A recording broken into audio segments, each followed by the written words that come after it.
Hello, Bernard. How are you today? I'm extremely well. It's extremely warm here in the West. The sun is shining on the dear green place in God's fair city, and it's even shining on those who ain't righteous. Speaking of which, it's also the sun is also shining in Edinburgh, Zoran, which is obviously contradicts the city's gloomy Calvinist reality. Even John Knox is getting a suntan up the mound. Well, absolutely. Well, he's much happier with the new Scottish government than he was with the previous administration. We've got a lot to talk about. I suppose we should say what this is. This is a new podcast hosted by me, Alex Massie, columnist for the Times and the Sunday Times, and Bernard Ponsonby, former political editor and Supremo at STV.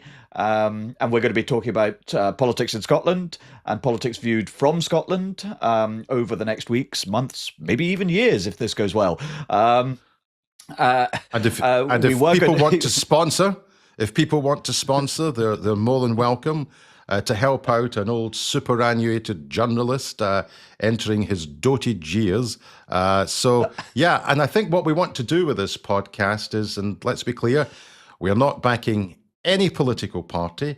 We won't be punting any constitutional option. The idea is to give breathing space for hopefully some grown-up debate, not the noise, the thunder, the misinformation of social media. We're in the business of growing-up debate and also hearing from voices who are not part of the media mainstream, and hopefully over the coming weeks and months to get people to think a bit more about a better public discourse. And on which note, we would love to hear from you. You can email us at ponsonbymassie@gmail.com, and you can tweet us or X us or whatever it's called these days at Ponsonby Massie is the handle there.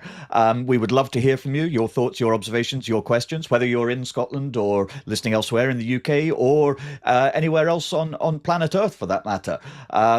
We were going to start this podcast in the autumn, but the Prime Minister's decision to call a snap general election in July has forced us to accelerate our plans. It caught us on the hop a little bit, but then I think we're not alone in that. It has taken some of the political parties by surprise as well.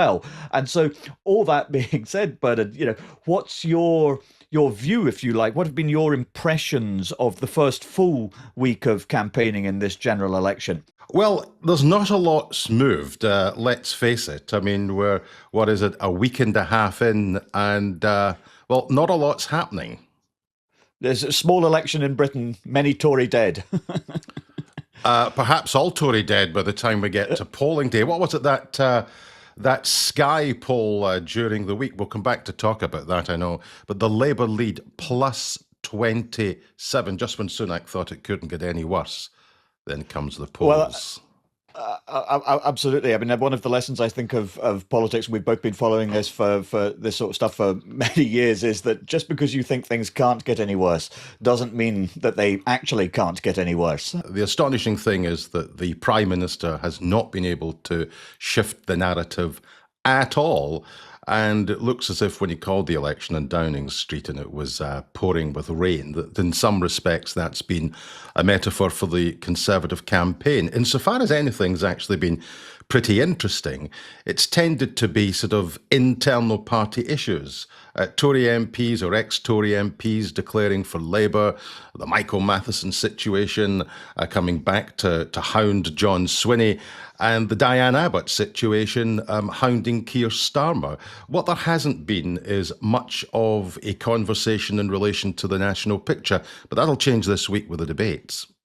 Yeah, no, I mean, absolutely. I mean, it's almost as though the settled will of the British people is quite apparent. There's a degree of disagreement between the pollsters, but that is whether, Labour are 25 points ahead or only 15 points ahead. And since, some of the fanciest statisticians are suggesting that, Labour can win a majority on a swing of between 5 and 7%, to some extent, the difference between them being 15 and 25 points ahead is a distinction without a difference. I can hear all of the supporters of the government go, here they go again. Here are another two journalists running down the government, playing to a narrative that they can't possibly win.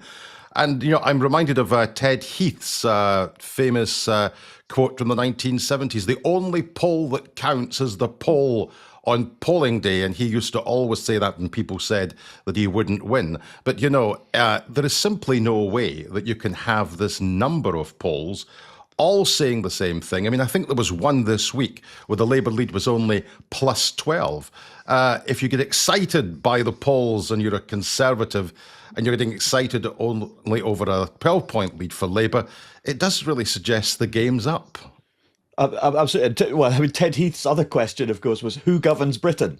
And the voters turned around and... But the late Anthony Howard said, do you remember that election in 1974 when Ted Heath asked who governs? And the answer was, not you, old fruit. Yeah, exactly. I mean, there are aspects of that you speak to Conservatives and they are increasingly open about the fact that they're pursuing a kind of 30% vote strategy. That if the Tories can get to 30%, that will still be a disastrous result for them. I mean, remember in 2019, Jeremy Corbyn's Labour Party won 32% of the vote. So if you like, the ceiling of Tory aspiration in this election now appears to be to do just about as badly in 2024 as Jeremy Corbyn did in 2019. Yeah, the electoral stars, I think, have aligned for Keir Starmer in the sense that if reform, and some of these polls are suggesting that they could be taking about 10% of the vote, assuming that's all a Tory vote, the Conservatives are going to lose on the basis of the intervention of reform. But of course, in certain constituencies in England where the Liberal Democrats are the challengers, you would have thought that tactical voting behind the Lib Dems means that it's an absolute nightmare in a number of key seats. So however you look at it, those appalling by-election results, all of these opinion polls, the performance of reform, the possibility of tactical squeezes from the Lib Dems, he's done for. He's toast. Absolutely. I mean, this gives the Tory campaign a sort of strange feel because, as you said, nothing seems to be cutting through. The Tories had to make a fast start, I think, in this election to demonstrate that there was the possibility of changing the momentum, changing the dynamics, and that simply hasn't happened. And part of it, I think, is you mentioned reform, and I think that's. Reform has spooked the Conservative Party completely. So, a lot of the Tory strategy appears to be trying to push reform down from 10, 11, 12% to 5, 6 or 7%. And that, will save a number of Tory seats. But of course, the people they really need to convince are not so much reform voters, but people who are currently minded to vote Labour. Because if you reduce Labour's vote by 1 and add 1 to to the Conservatives, that, those switches count double. And there's no sign of that happening, I think. So you've got this thing of the Tories playing for a good defeat or an honourable demise. It's a kind of sort of dignitas campaign, which is not, I think, what the Prime Minister would have hoped for 6 months ago.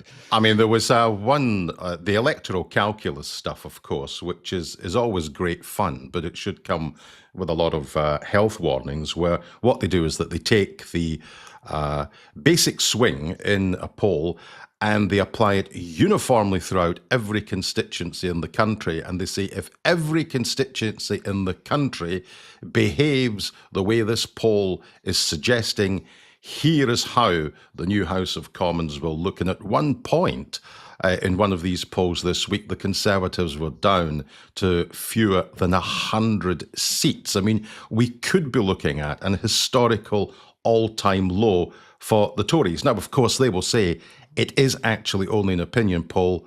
A lot can change. And of course, Alec, we've had one wobble from Starmer this week, and that's the handling of the Diane Abbott situation. Normally, he's a safe pair of hands. Not in this one, I don't think.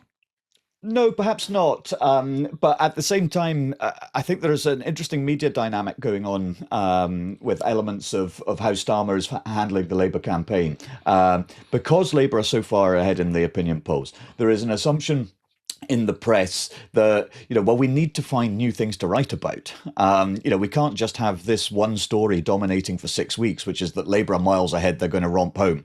So every little difficulty that there is for Starmer and the Labour leadership is going to be hyped and perhaps exaggerated by my dear colleagues in the Fourth Estate. But come on. I mean, he could have killed this issue of whether or not Diane Abbott can stand as a Labour candidate. He allowed it to fester. He's got to a situation where his own deputy leader is saying that she should be a Labour candidate. He's got to a situation where John McTernan, not somebody who's a friend of the left in the Labour Party, yes, takes Tony Blair's to the former political secretary. Absolutely, and takes to the Daily Telegraph to almost accuse his party of racism in this. Now, this has been running for days and days and days. He could have killed this, 4 or 5 days ago by saying what he said yesterday. So I don't think he's handled this particularly well at all. No, he hasn't. I think there's no doubt about that. And the Diane Abbott thing, I think, you have plenty of people, I mean, like John McTernan, as you mentioned, who's a sort of the Blairite in many respects, who think that Diane Abbott has been treated unfairly, and this is the case whether you agree with her politics or not, and that divide in British politics between something that is deemed to be fair and something that is deemed to be unfair is always I think a very important one, and actually often is more important than left-right divisions actually in certain respects, but at the same time, I'm not sure that it will damage Starmer with some people on the left. But remember, the Corbynites, the only people in Britain who don't want, not quite the only people, but the people in Britain who really don't want Keir Starmer to win the election and become Prime Minister are the Corbynites. They hate him much more than the Conservatives hate him. Well, it's always the case that the people that hate you the most are on your own side. It's not the people in front of you in politics that very often you have to worry about. But I mean, he could have... and if Diane Abbott, for example, had stood as an independent against a Labour candidate, she may well have won. We know that Jeremy Corbyn will be standing as an independent in his constituency. And, in politics, there's a long history of people who say to their voters, I am being shafted by the party machine. My only crime is to have a conscience and to stand up for things. And there are examples of people who have taken on the party machine and won. We only have to remember Labour's attempted political assassination of Dennis Canavan before the first Scottish Parliament elections. And he basically says to his voters, I will exercise my conscience as I see fit, vote for me. And they did. You can go all the way back to 73 and Dick Tavern and Lincoln and a similar situation. It will be interesting because if history repeats itself, Corbyn will win.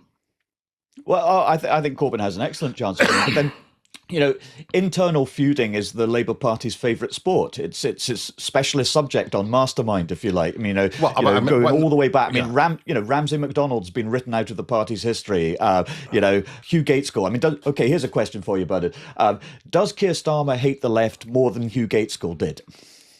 I can't sort of get inside his head, but what I will say is that if you look at all the Labour leaders, Wilson was a broad church man, Callaghan was a broad church man, Foote was a broad church man, Kinnock was a broad church man, John Smith was a broad church man. Even Blair at the end of the day tended to manage the left and attempt to politically assassinate him. Starmer, in my view, in terms of Labour history, is the most anti-left of the Labour Party leader, because although Gaitskell, in the aftermath of the defeat in 59, went after the left, he did at the end of the day have a rapprochement with Nye Bevan going into the 1960s. So in some extent, Starmer stands alone in terms of his confrontational style against people who hold perfectly legitimate views within the broad Labour church. Just got a message from Paul, our producer, saying, yes, could we have a bit more on the 1959 Labour Party, please? But I wasn't born, and you certainly weren't. to a certain extent, the left's hatred for Starmer, is justified. I mean, he ran a campaign to become leader of the Labour Party, where he sort of basically said, I'll be a more competent version of Jeremy Corbyn. I'm going to keep a lot of the Corbynite stuff, and then as soon as he wins the leadership, he ditches that and turns on the left. But to a degree, I think their animosity, their hatred for him, is useful for Starmer because it reinforces his core message to the middle of the electorate, to the middle of the country, which is, I have changed the Labour Party. I have thrown out these idiots who led the Labour Party to a catastrophic defeat in 2019 and were, correctly judged by the electorate to be wholly unfit for office. I have changed the Labour Party. I've done that so I can change Britain too. And so to that extent, I think, although the press gets very wrapped up in these sort of intramural squabbles within the Labour Party, and although I think in certain constituencies it will cause Labour some difficulties, there'll be a bit of leakage to the Greens, for instance. But overall, I think that is probably outweighed by the fact that it, as I say, doubles down, it reinforces, concentrates Starmer's core message, which is, this is not the Labour Party you rejected 5 years ago. No, and I suppose the key thing actually is not what's happening in opposition. It depends on the new Labour MPs who are elected, what the balance is within the parliamentary Labour Party.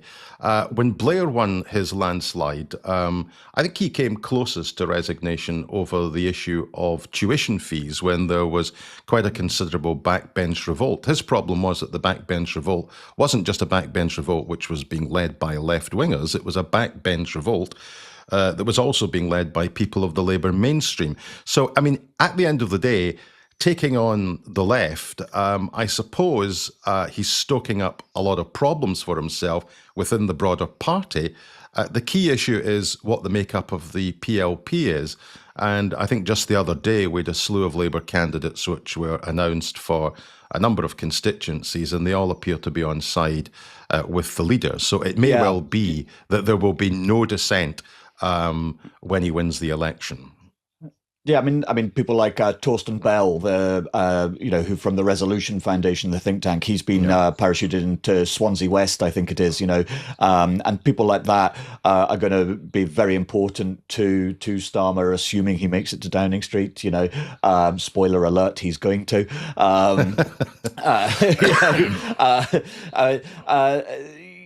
That's all. I mean, so Alec, you better be Labour careful. Party's difficulties. I can see a lot of these invites you get to smart cocktails in the Edinburgh Newtown being withdrawn because you're not holding the side up here. Well, here we're all about being of no party and no favour on this podcast. Just seeing how things are. And Alec, let's just emphasise that point on the podcast. We're not taking a party political issue. We're not taking a position on any line. It's about airing issues, allowing issues to breathe, at some point in the podcast, debunking perhaps myths which are misinforming the public debate, and in the weeks and months ahead, giving a voice to those who are not part of the mainstream but have interesting things to say. Yeah. And so, yes, as I say, do get in touch with us at Ponsonby Massie on Twitter, ponsonbymassie@gmail.com for email. We'd love to hear from you. We've talked a lot about Labour so far and a little bit about the Conservatives. Perhaps we should bring things back to, the Scottish end of this election, because the Scottish dynamic is obviously rather different from that across the UK as a whole. It's the sort of election within an election. We had the first opinion poll, or first Scotland-only opinion poll came out, a Savanta poll for the Scotsman, which found the SNP on 32%, Labour on 36%, the Tories on 17%, the Liberals on 9%. If translated into constituencies, that might produce an outcome something like the SNP on 18 seats, Labour on 28%, Tories on 6%, and the Lib Dems on 5%. It seems to me that the SNP campaign has really struggled to get going. And part of that is because of the Michael Matheson affair, which we should probably explain a little bit of the background for that for listeners who aren't in Scotland and perhaps haven't been following this super closely. Well, it's sort of slightly, we've drawn a line under it because the Scottish Parliament have spoken in this. This was the former Health Secretary Michael Matheson, who submitted a number of expenses claims, including one for £11,500 for roaming charges on his iPad. When the story broke that he had claimed this, there was all sorts of questions. Mr. Matheson paid some of the money to the parliamentary authorities, but paid it from, I think, office allowance money. And when questions started to be raised about this, he eventually volunteered in a near tearful statement to the Parliament that the roaming charges had been racked up because his sons on holiday were watching a football match. Now, whether or not one football match runs up roaming charges of £11,500, I know not. But he gave various explanations to the parliamentary authorities. The Standards Committee have probed this. The Standards Committee said this is a serious breach. When it was clear that Mr. Matheson's explanations to the parliamentary authorities that they weren't happy with, he resigns as Health Secretary. There was a motion before Parliament that he should be suspended and that his salary be docked. John Swinney set himself against that, in a sense put his authority on the line, only at the sort of 11th hour to have a change of heart when he saw that the parliamentary numbers were such that the sanction recommended by the Standards Committee was going to be accepted by the Parliament. So you have an issue here of the optics of a former minister claiming money that he shouldn't have been claiming in the circumstances, gets the backing of the former First Minister, eventually has to resign the longer the story goes on. Then when it comes before Parliament, Mr. Swinney putting his own authority on the line by backing Mr. Matheson, and the optics of that, in my view, don't look particularly good. And then at the 11th hour seems to have a change of heart. So it's not been well managed. And, you know, there's a Scottish leaders debate coming up on Monday night at 9 o'clock. This will come up. Yeah, absolutely. I mean, you know, the SNP have effectively lost the first 10 days of this campaign. They haven't been able to speak about any of the things they'd really like to talk about. And we're now in a situation where, you know, the Matheson affair continues to rumble on. I mean, I'm, you know, as an observer of politics, I'm slightly offended by how badly the SNP have handled this entire affair. You know, this should have been a 3-day story 6 months ago, and instead they've turned it into a 6-month saga. And although John Swinney complains that, you know, the parliamentary investigation was tainted by bias because various Tory MSPs had made up their minds that Matheson was guilty in advance of considering the evidence. Well, I mean, that's maybe, but the public have also made up their minds. The public have also made up their minds, and Swinney has this sort of legalistic, procedural-based approach to it, which I don't think impresses the public. It doesn't help him move on. Although, of course, now we have SNP ministers, you know, Mary McCallum, the baby-faced energy secretary. You know, she says this is only of interest to people in the political bubble, which is exactly how you can tell that a story has broken through, has cut through with the public and escaped the political bubble. And, you know, the public are a hanging jury on this issue. And I don't understand why the SNP have been so, you know, have failed to deal with it. And you speak to SNP candidates and they say, we are just bemused at how badly this has been handled. This is not helping us. The other thing is that, I mean, this was leading news programs day after day after day. The idea that this is a bubble story is absolute nonsense. And when it comes to money and politicians claiming money and a suggestion that they shouldn't be claiming it, it doesn't matter the party.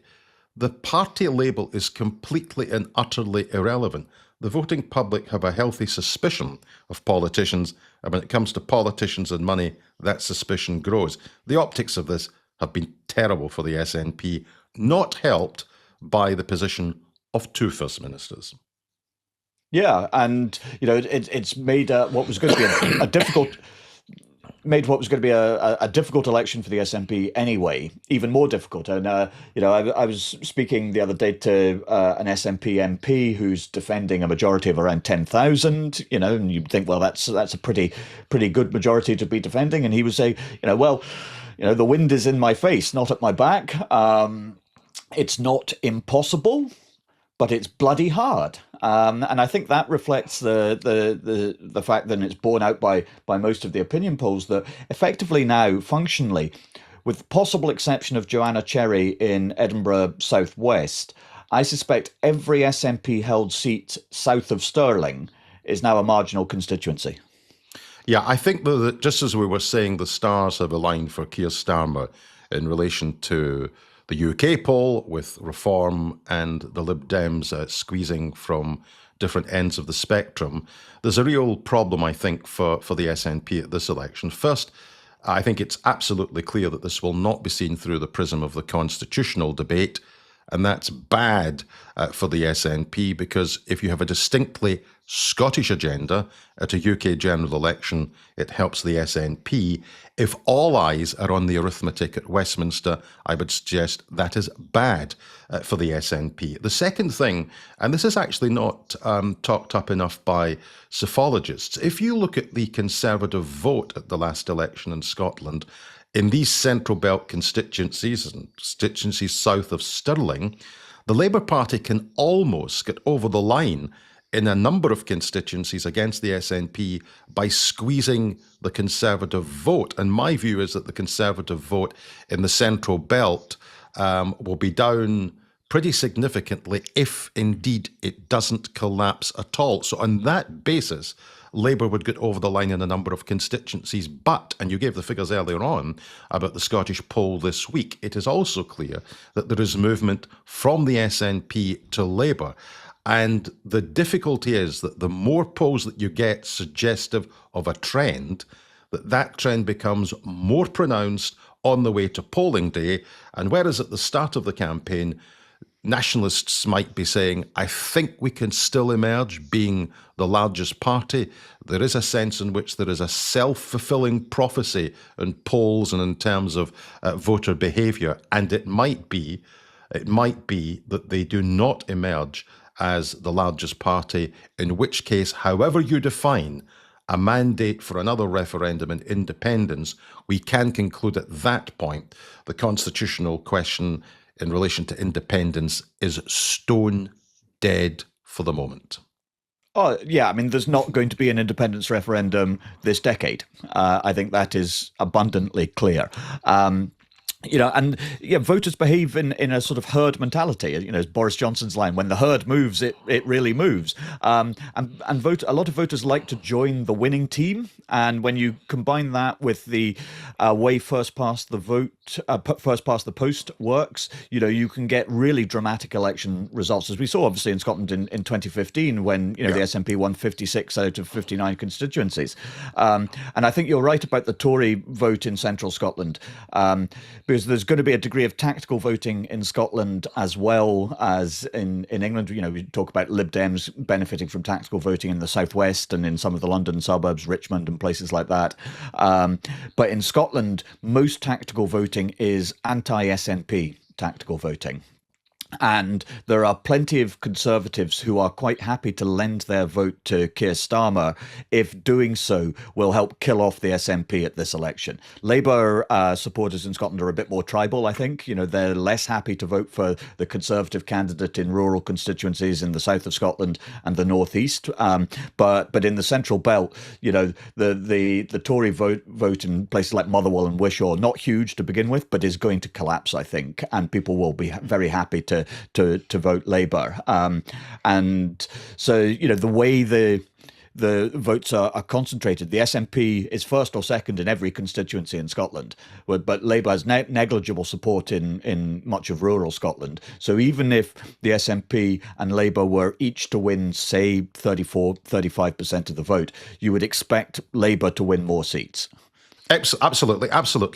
Just as we were saying that the election is an election within an election, as it's with regard to Scotland, I think there are two issues to watch out for on the night. One is the central belt dynamic about Labour and the SNP. The other one, which is in some respects more fascinating, is the stuff in the north and the northeast between the Conservatives and the SNP. Because we know that the SNP vote is down from where it was in 2019. The Conservative vote, in terms of the percentage share across the country, will be down, and I think well down. But if it holds up in the seats where they are strong, there could be a number of very interesting contests in the north and the northeast, and we'll probably do a separate issue in another podcast on individual constituencies, ones to watch out for on the night. And of course, they're all new constituencies this time. But a key question will be, whose vote is proportionately down more? Is the Conservative vote proportionately down more in relation to 2019, or is it the SNP? And the answer to that question could determine the outcome of a number of constituencies in the north and the northeast. And in the south of Scotland, I mean, Dumfries and Galloway, Alistair Jack's constituency, he's standing down, the Secretary of State for Scotland, but the Conservatives are hoping that Labour will take, they sort of think, well, our vote may fall a bit, but we hope that Labour will draw off enough support from the SNP, or some SNP supporters will just stay at home and not vote. And that will allow John Cooper, the Tory candidate in Dumfries and Galloway, to, if you like, sort of come through the middle and hold the seat for the Conservatives. And I mean, it's weird. If you speak to Scottish Tories, they're actually quite chipper at the moment. If you'd said to them, relatively, well, it's all relative. No, it's all relative. Yeah, they all tell they you know that they're going to win. Loads of people hate them. No, but say 18 months ago, or 2 years ago, there was real despondency and gloom in Scottish Tory circles. This is after after Boris Johnson, his disgrace, his fall, the baffling Liz Truss experiment. At that point, the Tories were very concerned that we could lose all our Scottish seats. But what's happened in the 2 years since then, has been a revival in Tory morale in Scotland, albeit while accepting that we're going to lose hugely in Britain as a whole, but in Scotland we might actually have a better result proportionally in Scotland than anywhere else in Britain. It's clutching on its straws here, and of course they start from such a lower base. Sure. North of the border. I'm not.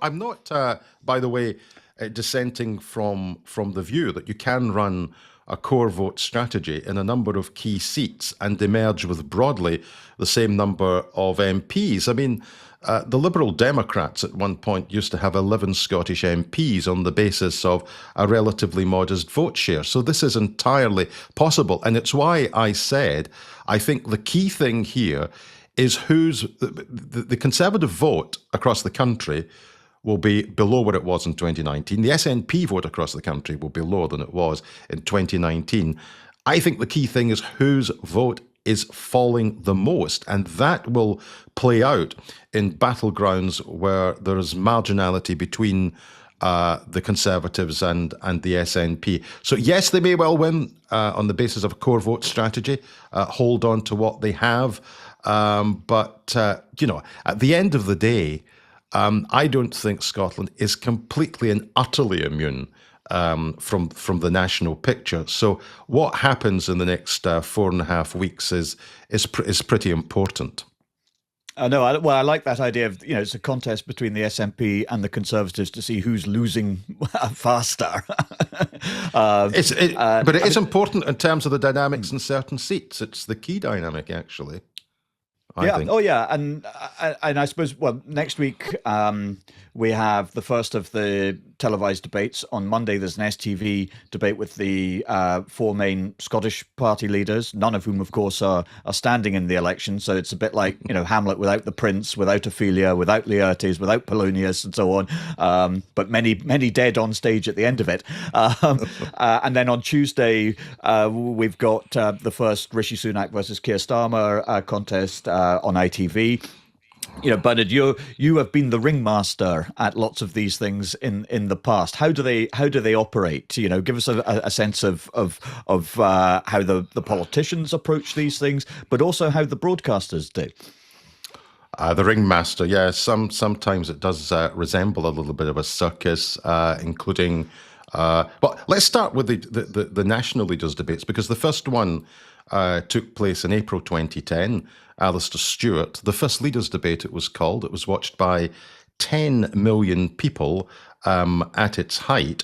And all of the political parties agreed with all of the broadcasters, I think 64 different rules that would underpin how these programs were going to go, right the way down to how these programs were directed. I mean, they were micromanaged to quite... Yeah, that was the I agree with Nick debate, wasn't it? I agree with Nick. And in fact, Nick Clegg, who Clegg. older listeners will remember was once Deputy Prime Minister. Yes, indeed. And of course, as a result of that particular programme, there was about half a dozen polls. And one poll, 61% of those who'd watched the programme thought that Clegg had won. There was, and this is one of the consequences of these debates, it can actually dominate the news agenda for a couple of days afterwards. There was that whole thing of Clegg mania. And there was all this sort of rush to the blood of the head journalism predicting that the Lib Dems might have a big breakthrough, might get to 100 seats. In the end, actually, despite the fact you had all of this Clegg mania, the Liberal Democrats actually lost 5 seats by the time we got to polling day. So there was no direct correlation between that programme and the eventual performance of the Lib Dems. So those were micromanaged in terms of the rows. Yeah. Does that mean, do you think that I mean, there's obviously an interest in the press and particularly television to hype up these contests, but do you think that actually really demonstrates that they tend to reinforce underlying views that people watching them already held? You know, it sort of confirms people in what they thought rather than helping change their minds. Yeah, I think there's a lot in that. I would also say that I don't think that the debate directly changes people's minds, but because the issues which flow from the debate, and I would imagine we'll get 1 or 2 lines out of the debate on Monday night, what that does is that it helps condition the news agenda, and it helps condition the shape of the campaign and the issues that then are given an airing, and that can lead to people changing their vote. So I think their effect is indirect rather than direct, but of course, there's a long tradition in Scotland of these party leaders' debates going back many decades now. And I can tell you, it's much easier to get the Scottish leaders into a room than it is to get the UK leaders. There's none of this micromanagement in terms of a whole series of rules about how directors take shots and all that kind of stuff. But there is a sense in which they are overwhelmingly phony, absolutely phony. Every single word that will come out of their mouths on Monday night at 9 o'clock on STV will have been pre-rehearsed, utterly and completely pre-rehearsed, right the way down to the introductions. Yeah, and so, but you know, when you're acting as the referee, as you have in the past for these things, how do you avoid, if you like, being played by the politicians? Because you know they have the things that they want to say, obviously, but you, as the when you're asking the questions, you know, how do you keep them on track and sort of force them to answer the things that you think they actually should be answering? Well, and to a certain extent, it depends on which format you go for. You could go for a straightforward question time format, which is essentially audience-driven, or and the debate on that's Monday always night. very dangerous because you look at the sort of people who attend these things and so on, and that is not a representative sample of the population. Well, that is a separate question as well. How you recruit your audience, and let me just tell you.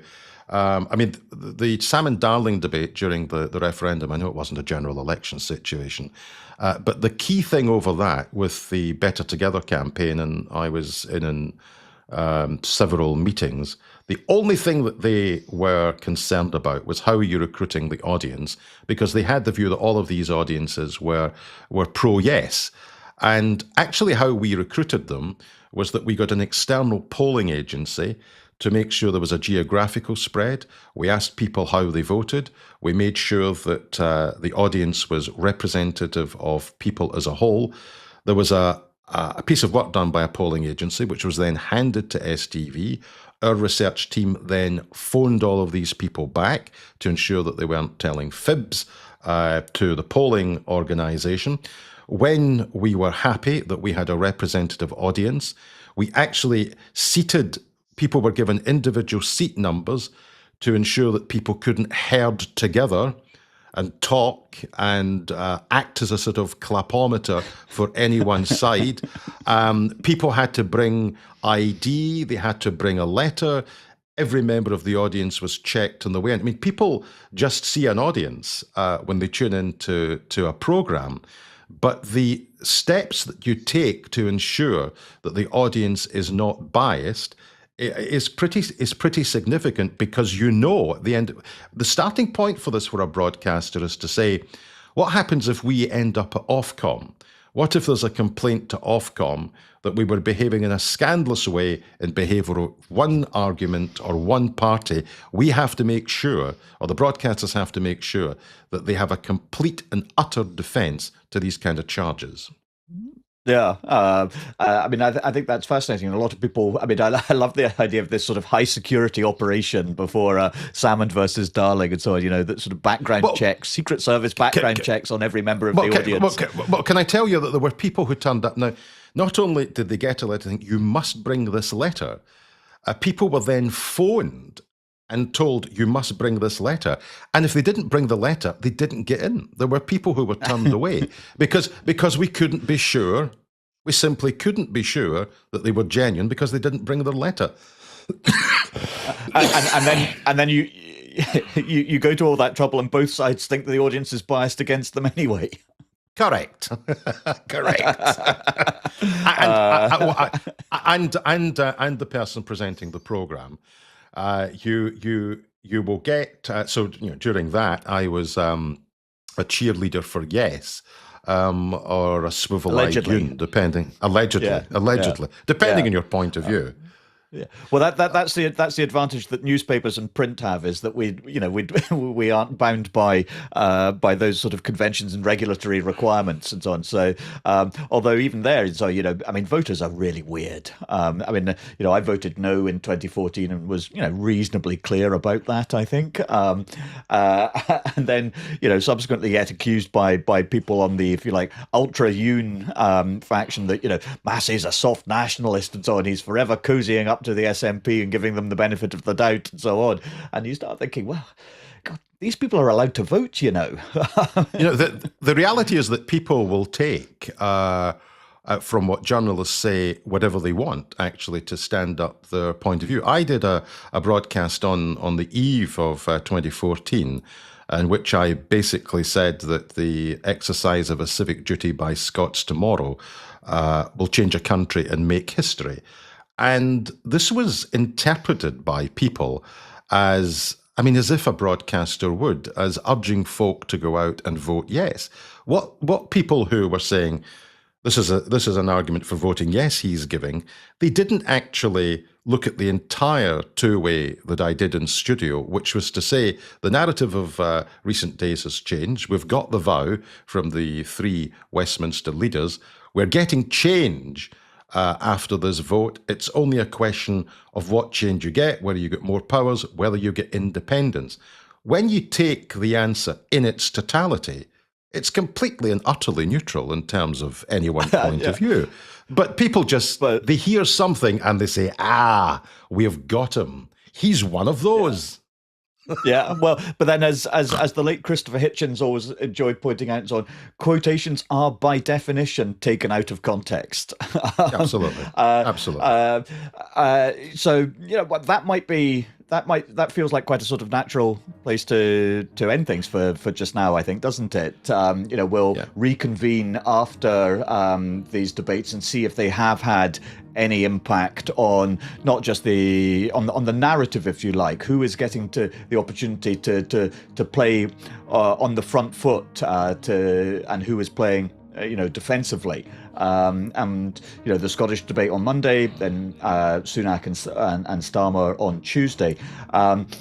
Those of you listening, thank you very much for being with us. Again, you can get in touch, ponsonbymassie@gmail.com, Ponsonby Massie on Twitter.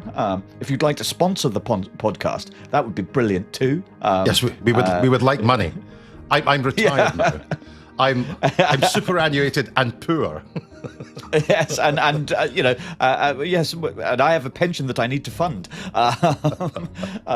So thank you very much for being with us, and we shall see you next time.